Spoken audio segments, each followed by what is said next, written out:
Hello, everyone, and welcome to the Everybody Has a Story podcast with Jeff Seltzer. I am your host, Jeff Seltzer. A few months ago, I was a guest on the Major World Order podcast and had so much fun, I decided to give it a shot myself and use this as a creative outlet.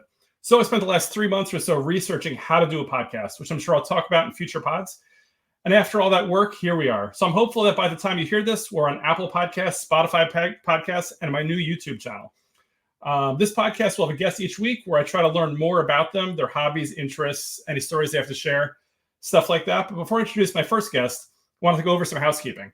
So firstly, you can check us out on Instagram at Everybody Has a Story Pod, YouTube at Everybody Has a Story Pod, my personal Insta at Seltzer77. You can always email us at everybodyhasastorypod@gmail.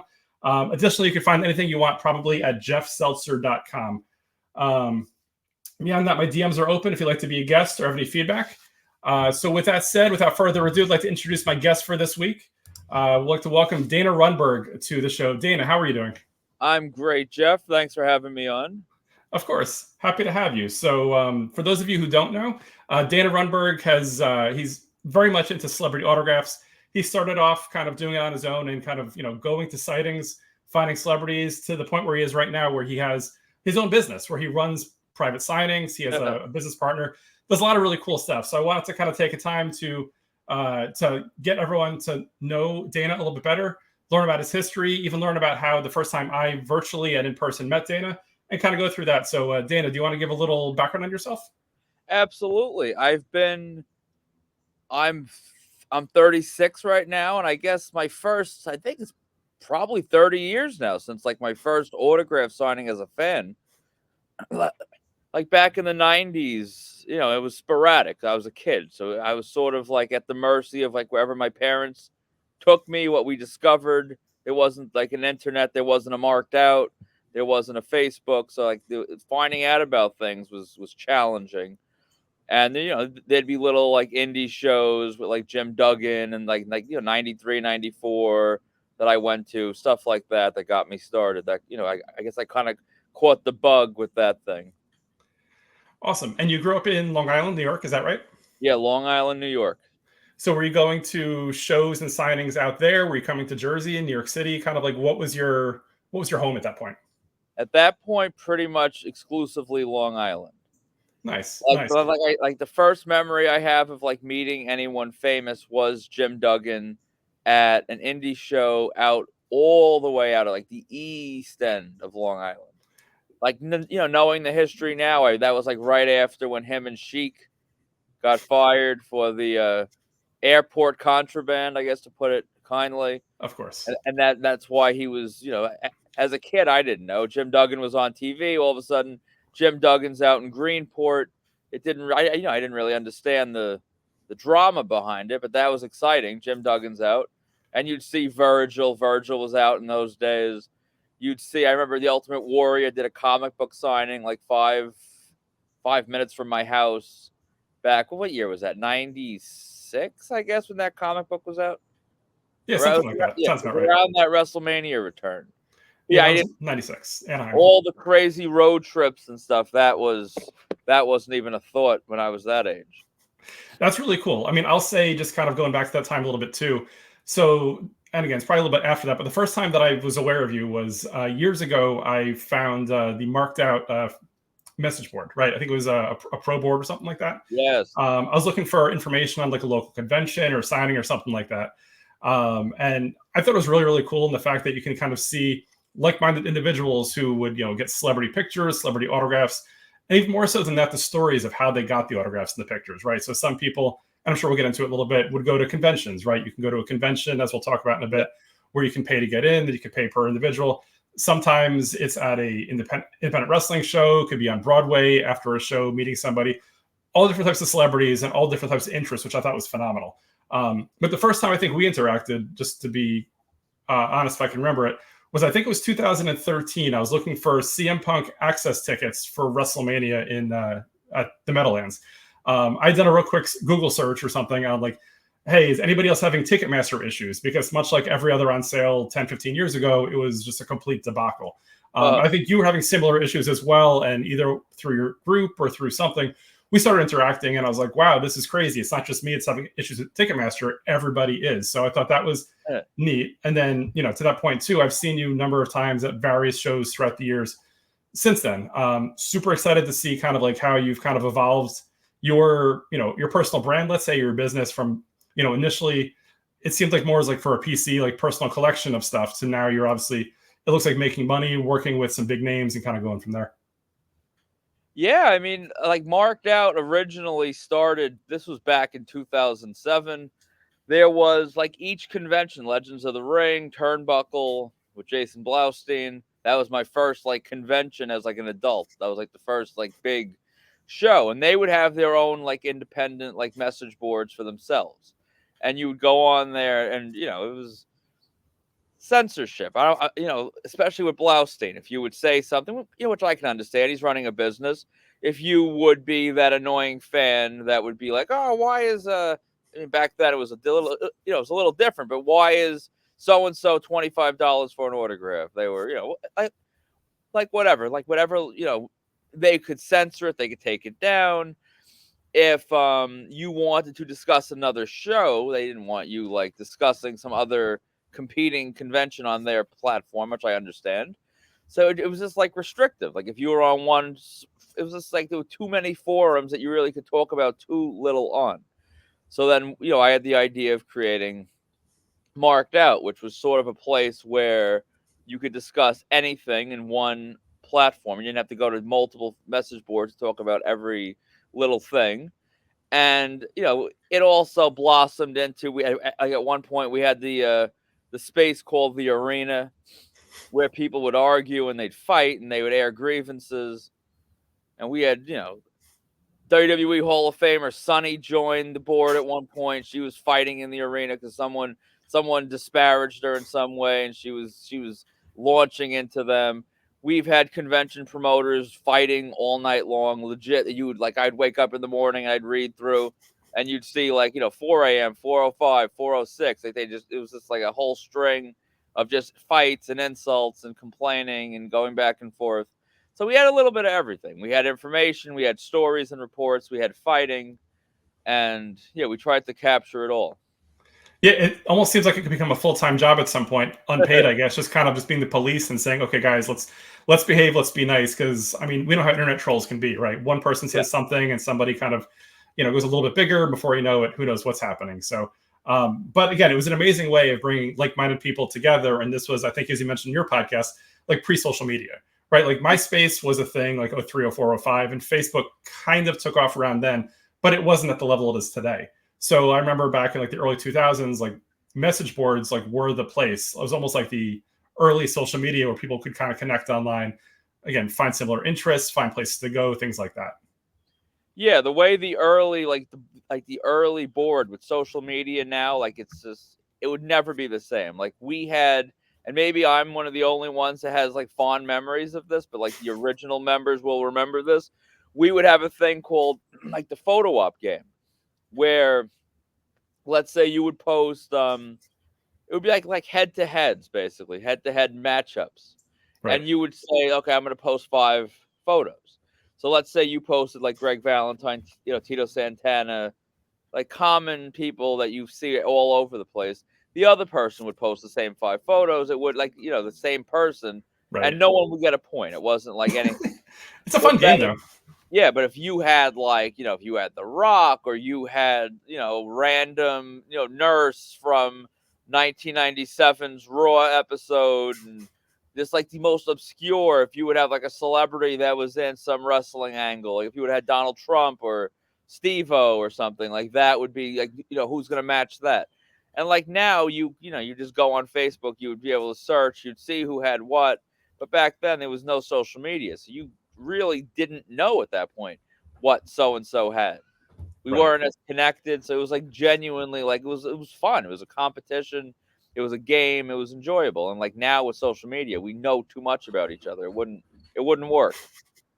So true. But I mean, I'd say, while message boards really have kind of gone away for the most part, although Marked Out Collectibles or Marked Out still has a message board, like Facebook groups seem to have replaced that, right? So for example, we're both in the Major Pod Facebook group, which is a great way of, like-minded ideas, like-minded people, sharing information, finding buyers for things, just sharing experiences, pictures, and stuff like that. So it's evolved, but it's become a little more personal, I think. But also the nice thing about it too is it's probably less trolling because everyone's got a Facebook name and face attached to it as well, right? So you can't just go and create 17 Facebook burner accounts, go into the Facebook group for the most part, and just start stirring trouble up. Like there's a little more of a face behind the message.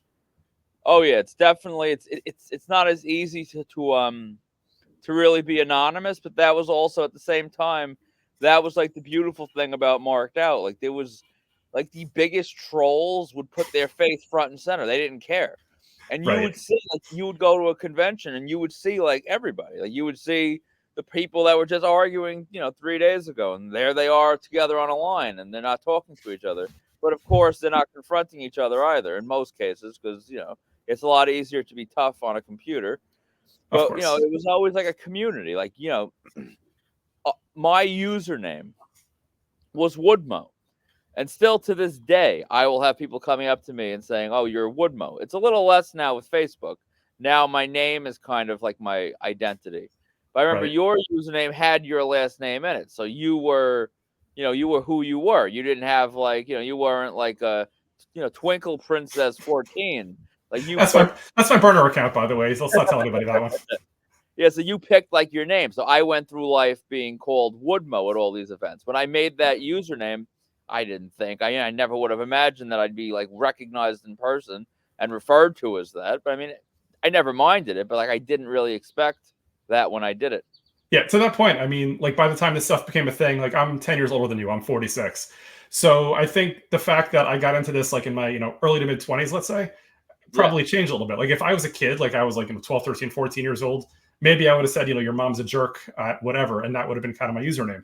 But I was kind of like, you know what? I'm an adult. Like, what am I going to do? Start picking on like kids or start fighting with, trolls or whatever. So I was like, this is me. I'm Seltzer77, whatever. It is what it is. It's all branding. It's all personal preference. But, whatever we're comfortable with, right? Yeah, absolutely right. Cool. To that point, I know you had mentioned, a couple of names in there, The Rock and whoever else like that. Can you take us through a couple of like really cool celebrity stories that you have from back in the day when you used to go celebrity searching? Like I know I heard your pod recently, like your Harrison Ford story. There's a bunch of them, and I'm sure there's hundreds of them based on all the things that you've done. Yeah. Well, it's funny. Like now, I mean, I guess there probably always was like an ethical like fork in the road there about like meeting celebrities and wrestlers like sort of off the clock. Back then, I really was completely unaware that like there were people out there that thought like negatively of it. So like we were doing all sorts of things. One that was entertaining, and to tie it into The Rock, we thought we were wrong, but we thought we had the hotel Rock was staying at when he was in town for Saturday Night Live. So we showed up early in the morning. We had Marked Out original Class 316 who drove up with some random woman that he left sleeping in the car. He just left her sleeping in the car as if he was like some bad like dog owner. He just left her in the car with the window cracked for the whole time. And we're waiting and we're waiting and we're waiting, and like we're not seeing them. And if you've done SNL enough, like you sort of knew the call times and rehearsals and everything else. So we're standing there and just completely like hours. I mean, you would spend 5, 6, 7 hours sometimes just waiting. That was like that was the game. It was like hunting, which doesn't make the whole thing sound less creepy. It probably makes it sound a lot more creepy, but that was the concept. You're waiting. I guess bird watching would probably be a little better. But anyway, so we're waiting, and this like person comes out like next to the hotel, which I guess I could say it now. It was the Mandarin, right? Right in Columbus Circle. There was a gym next door, the Equinox. So this person walks out of the gym, sees us standing out on the street like a bunch of mutants, holding all sorts of stuff for The Rock. And the guy's like, "Oh, you're waiting for The Rock? He's working out in the gym." So turned out we had the wrong hotel, but ended up being next door to the right gym, which, I mean, what are the odds? Of course. So we, of course, migrate over like mutants, dragging our stuff. We had, whatever, we had our bags and whatever. And he popped out. This was like, I guess, March. It was kind of cold. He's, fully like, Rock, a Marked Out term, Rock suited. He has the tank top on. He's got the Brahma Bull tattoo, wasn't covered up at the time. He's sweaty, and he's nice enough to stand out there in kind of the cold weather and take pictures. Of course, Class 316 like chased him to the SUV, shoved a magazine inside the window, and got him to sign the magazine. And Class was overjoyed. He's hugging the hotel bellhops, shaking hands with the bellhops. It's rejoicing. They are looking at him like he's completely like psychotic, which he is kind of. And yeah, I mean, like something like that, completely insane. And I'm sure there's people out there that will hear this story and say, you know, creepy stalker, you know, crossing lines, and you know, sure, whatever. But I mean, The Rock's not on the list right now for Fanatics Fest. If I didn't do that, I missed the era when Rock was doing like signings with Polaroids.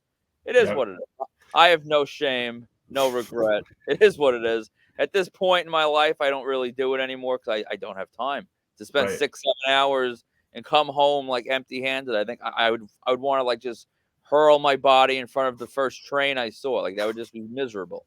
So you were waiting, or you invested like 6 or 7 hours into that hopeful picture or autograph, right? I actually didn't get an autograph because he was running late. He explained his predicament. I never had the chops, I guess, to be like a true elite street grapher. Because like to be a true elite street grapher, you have to have zero shame. Sure. Like, you are willing to beg, to grovel, to follow, to pester, to do whatever. Sometimes they would break into tears, maybe naturally, maybe they were just good actors, and they may have been better actors than the actor they were trying to get.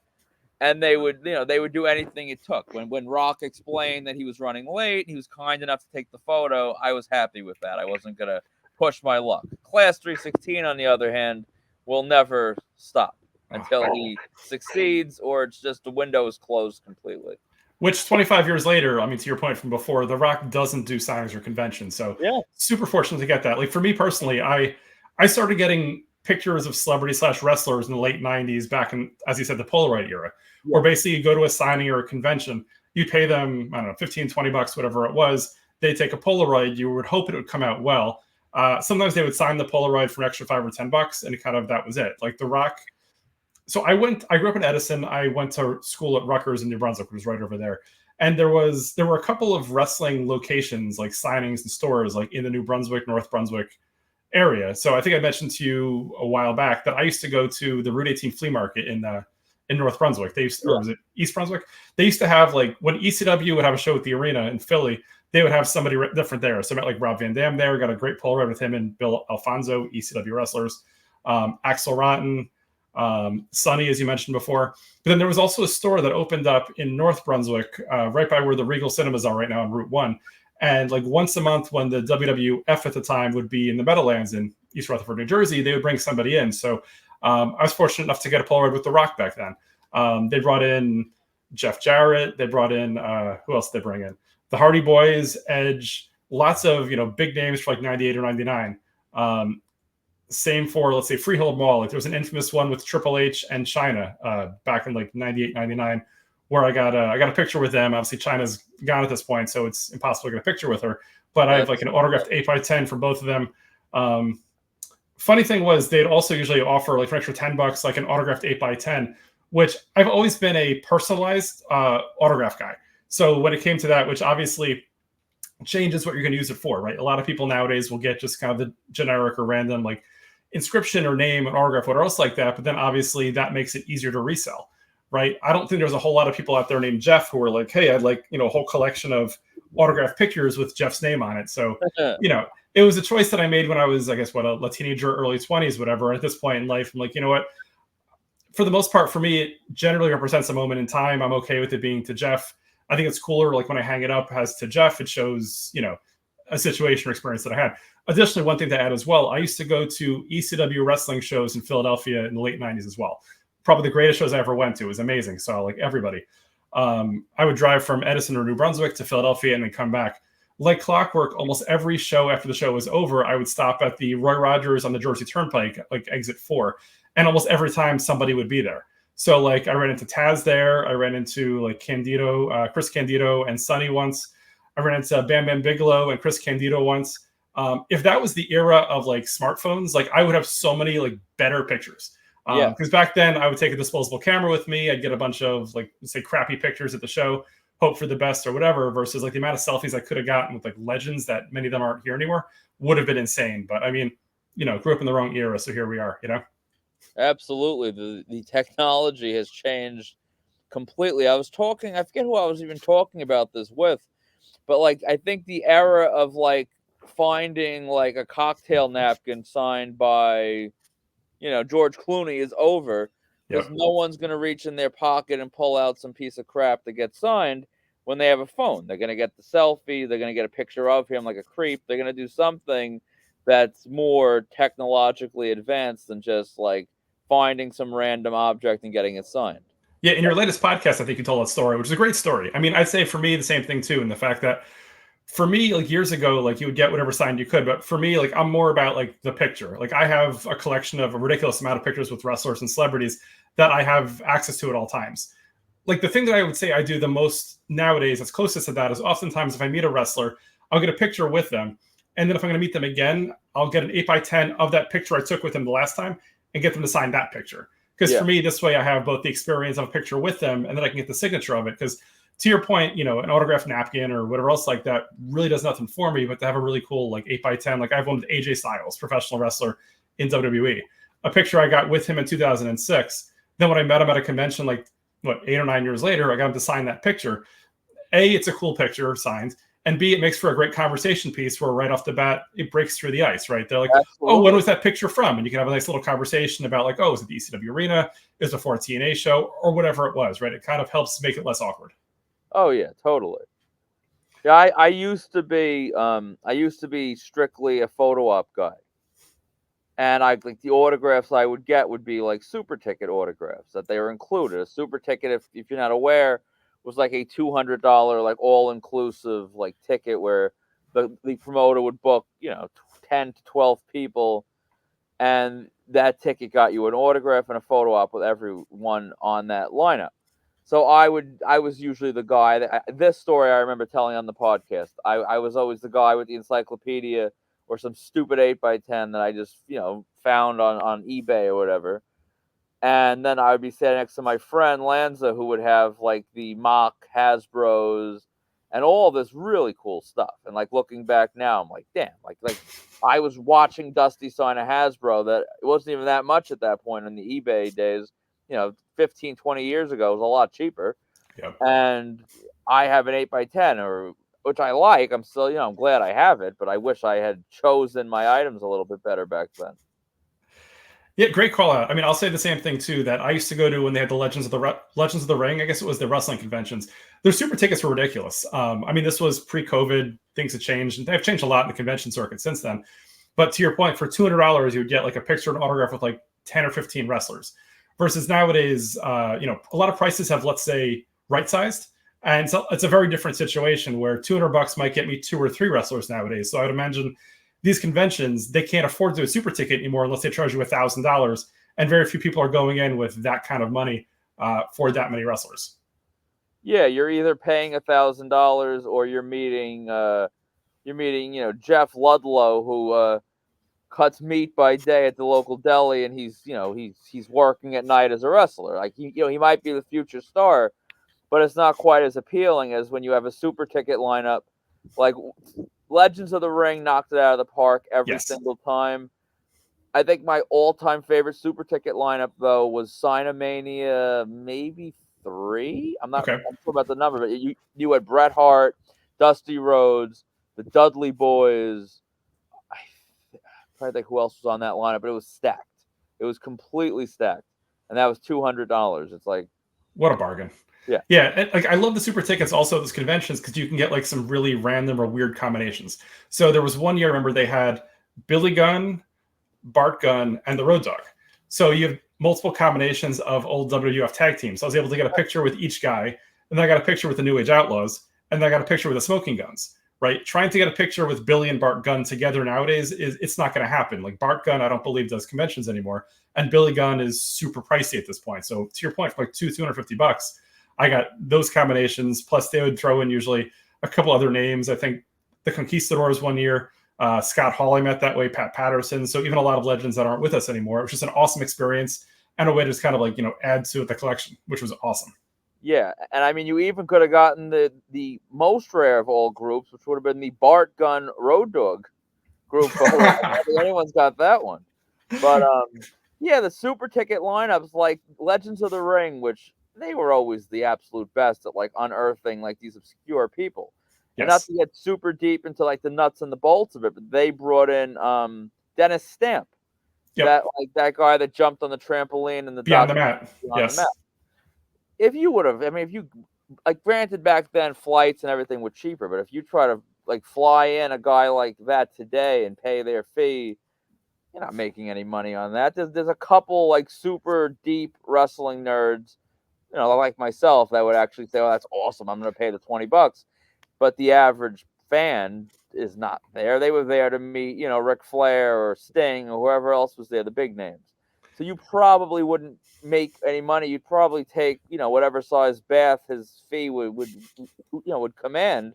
But with a super ticket, it's factored into the super ticket. So even if the fan was there to meet Tito Santana and, Scott Hall, well, guess what? Their $200 is funding Dennis Stamp. Yep. Dennis Stamp then works. There were a lot of those names that I think we probably never would have seen without really a super ticket model. Yeah, absolutely. Which leads me into your podcast that you and your business partner Sean recently launched. So take a look on Apple Podcasts as well as Spotify for Marked Out Radio. As of right now, they've had 2 episodes out. By the time this drops, might be a 3rd episode. For me, I've been mesmerized. So getting a little bit into the weeds a little bit, and the fact that for me, I am a data geek. Like, I love numbers. They go super into detail about how conventions run, celebrity signings, things like that, into like the P&L, the finances, why they do things, why they don't do things, how they make money, how certain conventions maybe don't make money, even talking about conventions that aren't around anymore because of, let's say, less than stellar business practices. It's been awesome. It's been a great listen so far. So Dana, keep up the good work on that. If there's anything else you want to talk about your podcast, please feel free. Thank you. Yes. I will give all credit to my business partner, Sean, on that. He has wanted to do one for a couple of months, and I was dragging my feet. I really didn't have a tremendous desire to do it. And then finally, because I'm a teacher, so before my summer school began, I'm like, all right, finally, Sean, let's just do it, because he was on summer vacation. He is also a teacher. He doesn't work summer school, so he's got the whole summer. I'm like, all right, let's do one episode. Let's see how it goes. We did the episode. We ended the episode. And my first words to him were, "That didn't suck." Way to sell it. It didn't suck. I enjoyed doing it. I'm blown away by everyone that's enjoying it. He was right. I was not really thinking there was that much of a platform for this. But it's fun. There's a lot to talk about. We're just scraping the surface. We have a guest lined up. I'm not going to reveal it yet. I want it to be a surprise, but we have a guest lined up for our 4th episode. And we actually, there are a number of guests that we were spitballing that we'd want to have. And there was one guy that we're like, oh, we don't know, who knows if he'd want to do it. He actually reached out to me the other day and was like, I love the podcast. I'd love to be on. So we're going to try to hammer that down for, a couple episodes after this. We don't want to do guest after guest because, it's, with Sean and I, we have enough stories. We talk too much as it is. If we have a guest on every week, it'll be, too much. But We're going to, mix some guests in. We also have, for people that know the original Marked Out, maybe, even if you don't, we have some legendary characters. We have Class 316. We have Captain Kangaroo. We got Mr. Ira. We have a lot of people that are just completely, unique characters. And we're going to get them in. We're going to mix them in. We're going to have some stories. It's going to be good. Which is fantastic. I mean, it shows, obviously, all of your and Sean's years of experience in the business in terms of how it's evolved. But additionally, it's a great platform for you guys to promote your the business that you guys run, which is obviously Marked Out Collectibles. So for those of you that are watching this on YouTube, I'm going to share and show you what the website looks like. Do you want to talk a little bit about your business, upcoming signings, stuff like that? Absolutely. We have, as you can see on the upcoming, this is markedoutcollectibles.com. We also have an eBay page, marked-out-collectibles on eBay, which is also linked on here. If you go on this homepage, markedoutcollectibles.com, you'll find all that. And we do a lot of business on eBay. We also have a Facebook group, Marked Out Collectibles Official Marketplace, where you get the absolute best deals on there, because since we are a business podcast, I can sort of peel back the layers. Facebook has less fees. There's PayPal. There's different ways to receive payment. We can circumvent some of the fees and give you So if you see a price on our website or on eBay, reach me on Facebook. I can usually do a little better than that. But the website is always our place for our upcoming signings. We have the Garcia twins this weekend. If you didn't place an order, you probably got shut out. I'm not going to be able to safely print for that. So I'm going to be pulling that off probably later today. So when you watch this, that will be gone. So you missed out if you didn't already do it. Those are, they were formerly known as the Bella twins. They do not make many appearances. So we're very excited. Thanks to our friends at Puppet Master Promotions and the big event. Then we have Melissa Barrera from Scream 5 and 6. If you are a horror fan, you don't want to miss this. She is the star of those two new movies. And we have a private signing in partnership with Golden Ring Collectibles. That is a major mark, friend of the show, Brian Sokol. We do a lot of business with Brian. He's one of my best friends. So we are involved with that. Items due 8/1. You can mail stuff in. We also have a lot of prints up for order on our website. Then we have Paul Heyman, who is due 11/7. That's a little far into the future. But Paul Heyman, Jeff, correct me if I'm wrong, Paul Heyman does not do appearances. That's right. I think the last one I can remember was he did one in an East Rutherford convention back in like 1998, I want to say. And then this is probably the next one. He did a mail-in, I think, for High Spots maybe about 6 months ago. But in terms of person or in terms of, whatever, that's 3 in 25 years. So he's a very rare guy to get. Yeah, the second that was announced, I texted Tom Unger, and he's a magician. I texted him that. I'm like, I can't believe you always, every show, he pulls someone out that you never expected to see. Stacy Keebler, the show before, now Paul Heyman. So we are extremely excited to be working on this little private opportunity, courtesy of a big event. We have some, honestly, because we've worked with a lot of ECW originals, as you see up top. Sandman and Mikey. Working with Hack was an episode all in of itself. Hack is an experience. But we have we did a bunch of multi-signed ECW prints, and we're trying to give people the cheapest possible options. We have logo sheets that would be signed by Paul, RVD, Sandman, Mikey, it's just a ton of people.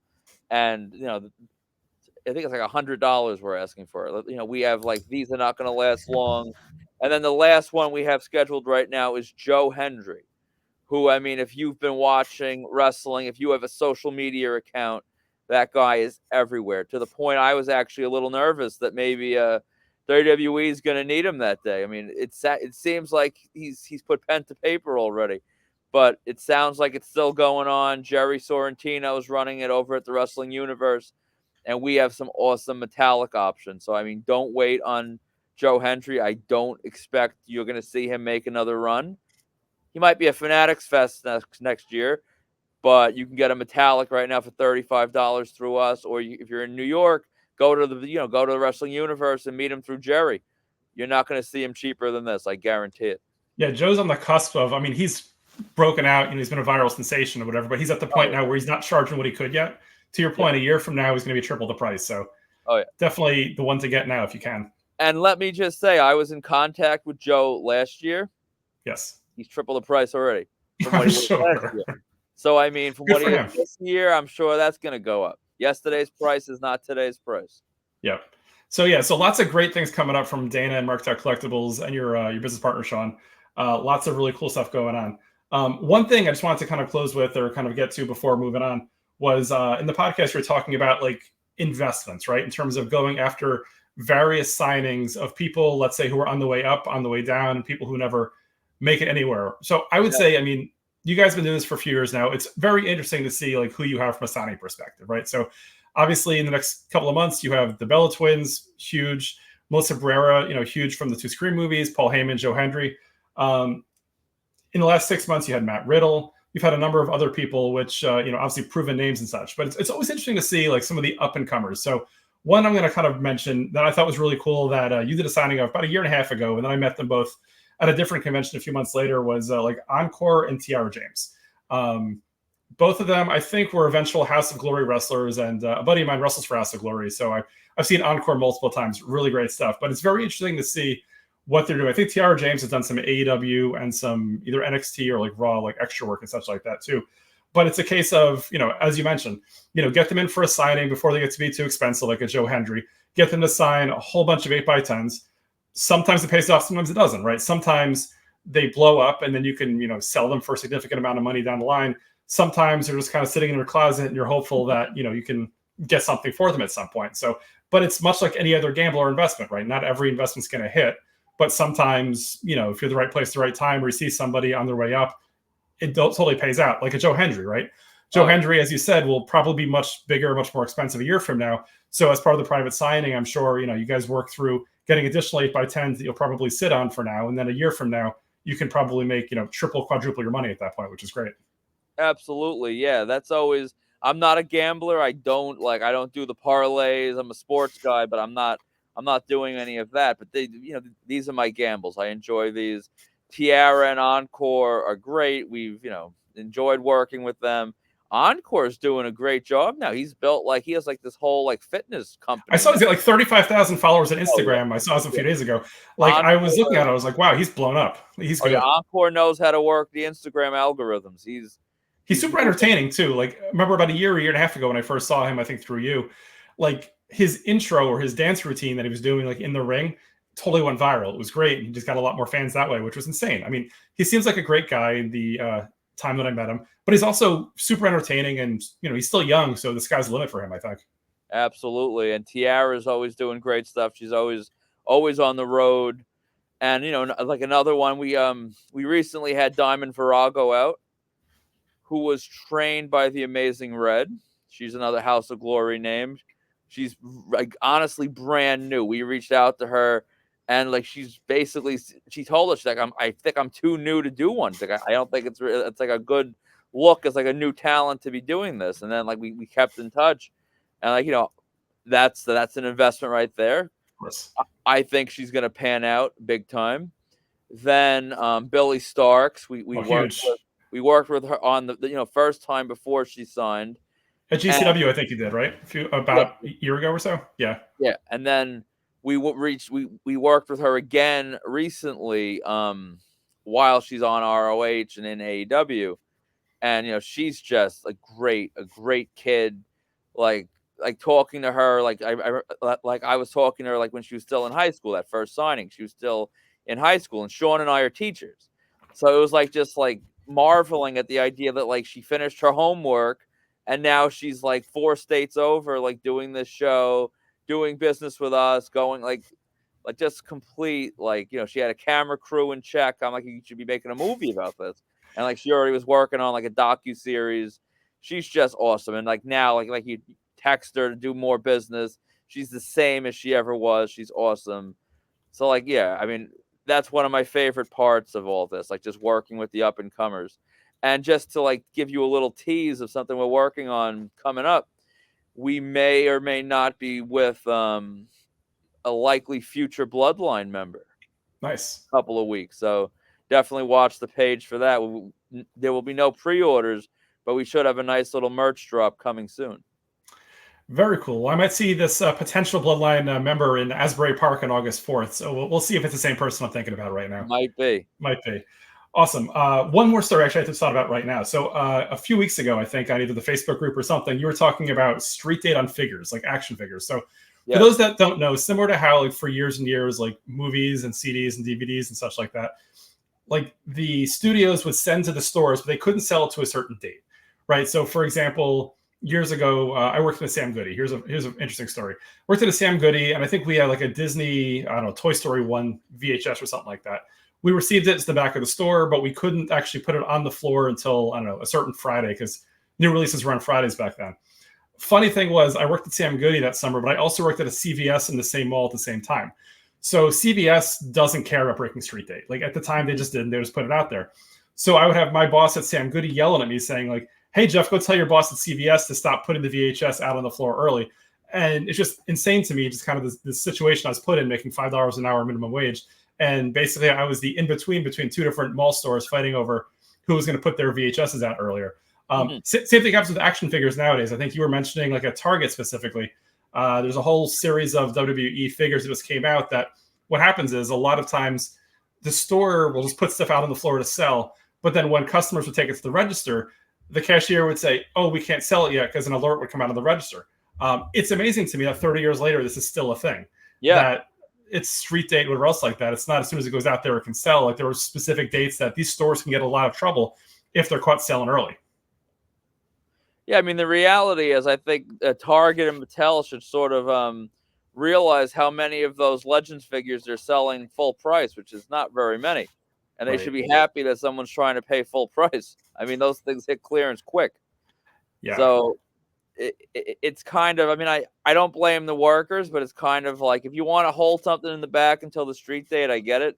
But you put something out and then the person's trying to get it. And I mean, all it's really doing then is just tempting the person to grab one of the other figures and scan that instead. And that's not something anyone should be doing. And it's just, it's a messy situation that could have been avoided if you just would have held it in the back until the street date, if that's what the store, cares to do.